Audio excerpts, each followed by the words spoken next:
Madagascar a pris cette initiative de mettre l'économie bleue comme le pilier de son développement. Voilà pourquoi nous sommes vraiment préoccupés par tout ce qui se passe autour de l'économie bleue, notamment les défis que nous devons affronter ensemble. Tout d'abord, il faut assurer cette gouvernance institutionnelle, hein, et aussi c'est-à-dire assurer cet ancrage institutionnel pour avoir la stabilité d'abord. Et puis, il faut construire les socles pour assurer cette gouvernance, à savoir le cadre réglementaire, tous ces cadres juridiques, et après élaborer des documents stratégiques pour guider notre vision, pour avoir cet engagement de vouloir développer l'économie bleue.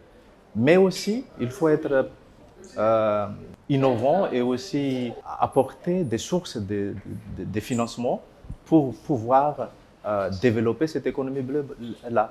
Parce que tout investissement sur l'économie bleue, ça nécessite des sources de financement.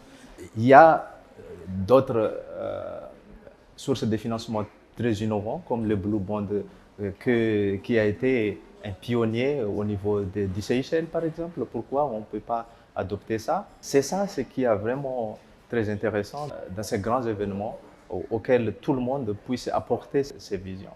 Et Madagascar, en tant que grande île au niveau de l'océan Indien, nous dépendons beaucoup à l'océan. Et d'ailleurs, la population de Madagascar, la plus de 60% habite au niveau des côtes. Quand on parle de gouvernance, il faut avoir l'adhésion des peuples, de la communauté rurale. Et ce sont eux qui sont aux côtés de notre ressource. Ils sont les gardiens, ils les connaissent mieux. Sans leur adhésion, notamment dans la gestion de cette ressource-là, on aura de difficultés à gérer ces ressources-là.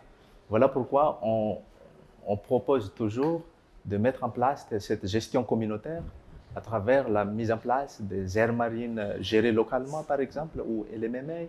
Il y a aussi la mise en place des fermetures temporaires de certaines activités de pêche par filière. Donc, on doit mettre en place tout ça pour assurer cette inclusion, cette approche participative, que tout le monde soit inclus dans la gestion, notamment les communautés locales, mais aussi les autorités locales, comme au niveau des maires, au niveau des villageois, au niveau des chefs de village, jusqu'au district.